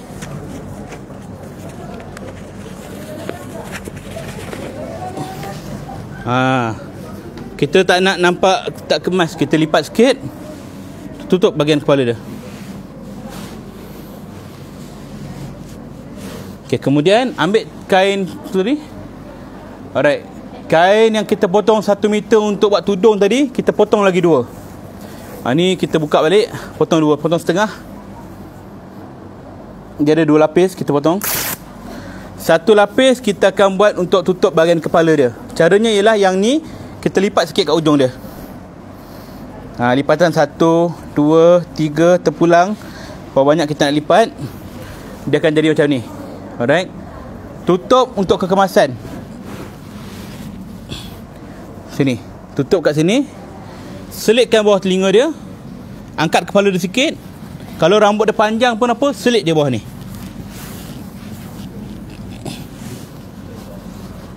Dia jadi macam serban. Tutuplah kepala. Makan. Kalau jenazah perempuan dah tutup rambut dia dah. Kemudian kain satu lagi tu kita lipat macam ni. Letakkan di bawah dagu dia. Selitkan di bawah kepala dia. Dah siap. Kan comel tu. Ketat tak bang? Boleh boleh tahulah ketat ke tidak. Jangan buat ketat-ketat sangat. Kemudian terpulang pada kita nak letak celak ke, minyak wangi ke kat muka dia, letak kapas kat hidung boleh. Alright. Kemudian ambil kain satu yang tutup muka.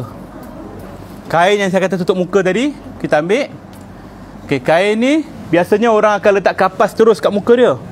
Bila letak kapas, kita nak tengok muka mayat, kapas tu melekat kat muka dia. Jadi kita letak kain sehelai lagi. Tutupkan kain atas kapas. Maka kalau orang nak tengok, kain je lah.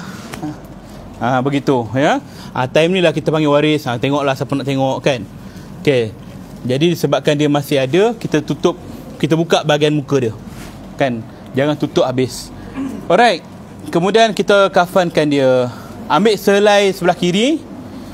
Selai sebelah kiri, tutup. Jangan ketat, kita letak saja atas badan mayat. Kalau jenazah betul, tutup habis lah.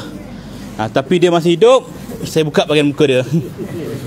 Okey, yang tu selitkan. Rapat kaki dia, rapat kaki dia. Rapat kaki. Okey, ni.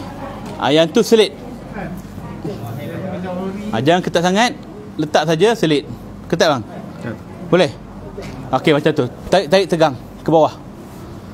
Macam tu, okey. Yang ni pula tutup. Tak payah ketat-ketat. Ada orang dia buat ketat, tarik. Kesian mayat ya. Cuba try tarik je. Cuba tarik. Tarik kuat-kuat. Sakit tak bang? Tarik kuat-kuat. Okey, dia kata sakit. Mayat tak boleh bercakap. Jadi kita letak saja. Kan? Selitkan tepi tu, bawah dia. Untuk kekemasan. Okey? Baik, kalau saya kata ujung tu macam tak boleh ikat lah, ni lebih. Caranya ialah abang tahan kain ni. Tahan guna lutut tak apa. Jangan bagi dia bergerak. Okey, yang tu tak payah tahan. Saya akan tarik daripada sini. Okey, tahan duduk macam tu. Tarik saja. Okey. Kemudian baru kita buat. Kan dah lebih dah situ ujung. Boleh bang? Okey, selit. Tak nak. Enggak, hai. Ambil gambar cepat hantar kat rumah dia. Ya Allah, hai. Tadi baru datang. Berapa orang anak? 2 orang anak Berapa umur? 24. 2 dengan 4? 24 masih. Umur anak? Umur anak 4 tahun dengan setahun. 4 tahun dengan setahun. Kecil lagi anak dia kan. Ya Allah. Kerja apa bang? Siri bercakap dengan mayat. Okey, kita akan ikat dia sebelah kiri. Ikat tepi. Kenapa ikat tepi? Teh ais pun ikat tepi. Ikat tepi sebab mayat bila dalam kubur dia akan mengiring ke kanan. Senang orang yang dalam kubur nak buka balik. Tu je. Okay, ikat ribbon. Ni atas sikit. Kat sini. Okay, tu tarik sikit sampai kat pinggang dia. Ikat, jangan ikat ketat. Ikat ribbon. Sekadar untuk mengelakkan kain tu terbuka ya. Ikat bahagian tu. Itu kat lutut. Yang ni kat kepala. Okey. Nah, ikat. Okey. Yang hujung tu kita boleh buat bunga. Macam tu. Buat guban. Kemudian atas ni kita nak siram air mawar ke, nak tak minyak wangi ke, terpulang. Sini boleh. Boleh. Okey. Kemudian antara sunatnya ialah jangan kita biarkan kain putih ni je. Letak dengan selai kain lagi, tutup atas badan mayat. Namanya tasjiah. Okey, tasjiah, part panjang. Kita tutup habis. Okey, Kita buka bahagian muka sikit macam ni. Selit bawah. Okey. Dah siaplah jenazah untuk disolatkan. Okey, baik. Ada apa-apa nak tanya pada mayat ni? Apa saksi kita pada mayat ni? Okey, baik. Nampak tak senang tak kaedah? Alright. Dah ambil gambar dah? Ambil gambar muka dia. Buat profile picture. Ambil gambar dia, buat profile picture. WhatsApp kat orang rumah dia. Datang bekerja datang sini. Okey ya. Baik. Sekarang ni kita ada sikit masa lagi. Siapa yang nak try duduk dalam ni, dipersilakan. Saya nak tanya sikit. Apa petua supaya kita boleh berani menggunakan nyala? Ada. Kita boleh buat perumpamaan. Haji ambil lesen kereta bila? Umur apa? Umur 21. Mula-mula takut tak? Takut. Semua orang takut benda yang mula-mula. Kita bawa pun daripada IMKL, Kedah ke apa? Perlahan mati. Kejap mati kan. 20, 30. Cuba sekarang dah 10 tahun bawa. Macam pelesit kan. Demikianlah urus jenazah. Mula-mula memang takut. Saya sendiri pun. Tapi bila kita tengok tak bangun pun mayat ni, tak ada apa-apa pun kan. Lama-lama Allah bisa tegal biasa. Jadi kalau kita mula-mula takut, lemah semangat nak tengok mayat, jangan tengok muka terus. Tengok daripada kaki ke lutut sampai kat bahagian ni, jangan buka muka lagi. Kita berhenti kejap, tarik nafas, selawat, istighfar, bismillahirrahmanirrahim, buka muka dia. Barulah kita ada keyakinan. Ya, tak ada apa-apa pun, macam tu. Ya, sebab kadang-kadang ada Allah pilih orang ni boleh tengok benda yang orang lain tak nampak. Kadang-kadang dia pilih kita. Ish, apa sama ayat muka tadi? Orang lain tengok biasa je. Mana tahu kita terkejut demam panas pula. Jadi itulah kaedah dia ya. Baik, insya-Allah kita lepaskan dia dulu. Sian dia. Kan. Alright. Buka. Buka saja. Okey. Ya Allah, ada lagi orang ni, kenapa lah kapankan dia, ya Allah. Buka. Video sekejap lagi. Okey. Tunggu orang perempuan selesai. Okey tuan-tuan, nanti penghabisan nanti kita akan tunjuk satu video embalming. Macam mana cara nak ngawit mayat, saya akan tunjuk insya-Allah. Itu sebagai pengetahuan kita. Alright. Kita buka dulu, kita sabar dulu. Buka ni dulu. Okey, buka baju dia dulu. Ya Allah, siapalah buat macam ni. Apa nak lepas ni? Okey. Dah lepaskan dia. Sian dia. Allah. Sila bang. Okey, sila siapa nak baring? Siapa pula nak baring? Pengalaman. Boleh ambil profile picture nanti. Okey, ada seorang ni. Perlu dia. Hantar weh. Tahu nama? Alif, kau selamatkan aku. Ni untunglah aircon banyak kat sini kan. Jadi tak adalah panas sangat. Letak dalam baldi bang. Semua. Okey, baring. Okey, cepat siapa nak buat? Jom. Nak. Okey, kiam kat tangan dia. Saya buat ni. Kiam. Diam kan? Ni. Okey, kapan? Apa ni? Ni dulu belah kiri tu. Okey, baik. Buat. Ni. Alright, kita dah letak kapas. Dah letak kapas, nah. Dah letak kapas. Buat baju. Okey, samakan atas bawah. Yang belah kiri tutup dulu. Senang je.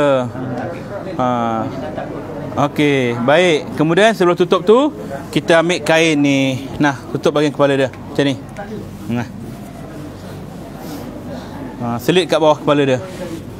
Angkat sikit kepala dia, selit. Okey. Ambil ni. Tutup bahagian bawah kepala dia. Kemudian selit kat bawah kepala dia. Alright. Kemudian tutup muka dia, baru kita kafankan dia. Nah, tutup. Kiri dulu.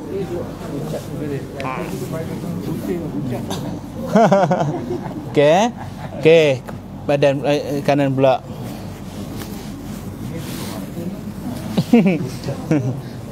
Baru tahu. Dah kahwin dah? Belum bujang lagi. Aduh. Kerja lagi ke belajar?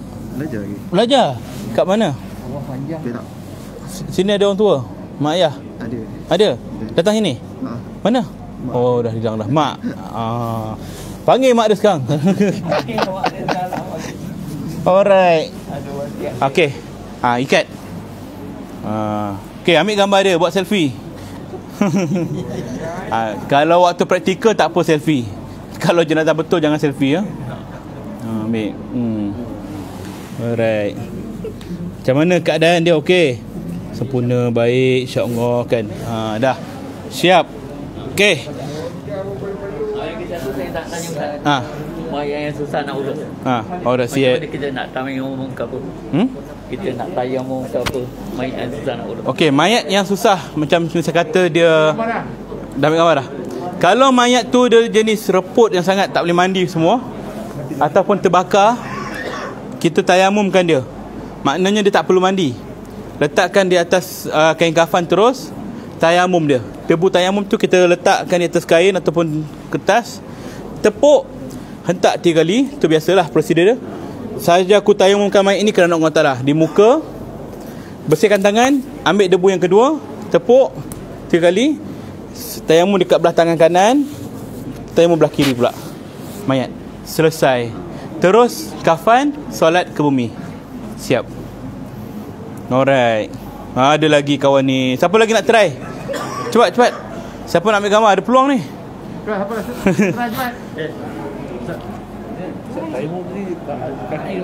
Tak, tayamum muka dengan tangan je.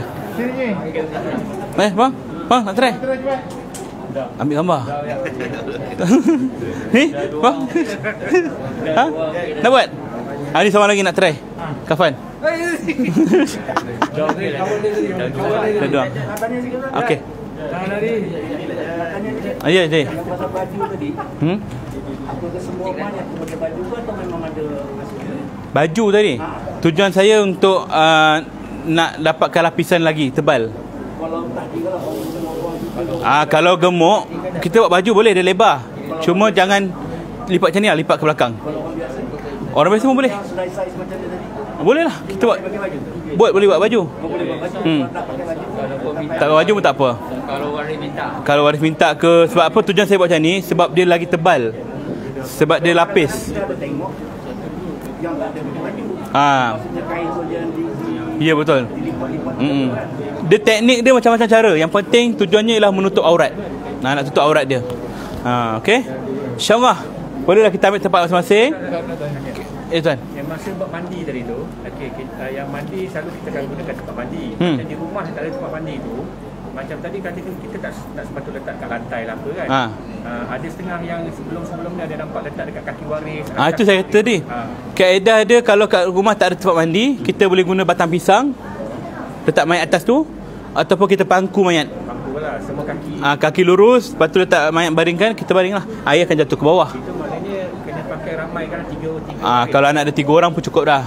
Pegang kepala, pegang badan, kaki. Mandikan, ratakan. Di bawah lah. Di bawah dia duduk. Alright. InsyaAllah. Bila lagi nak ingat mati? Okay, insyaAllah. Sekarang itu daripada kami, daripada saya sendiri, insyaAllah mudah-mudahan sekali yang baik itu dapat disampaikan kepada orang lain. InsyaAllah manfaat dunia akhirat. Kita jumpa lagi untuk kursus jenazah yang berikutnya, insyaAllah minggu depan. Kat mana? Lupa dah. Tengoklah minggu depan. Temeruh Temeruh insyaAllah ya. InsyaAllah. Follow SPJM punya Facebook, follow IG SPJM, follow Ustaz Undertaker. InsyaAllah. Assalamualaikum warahmatullahi wabarakatuh.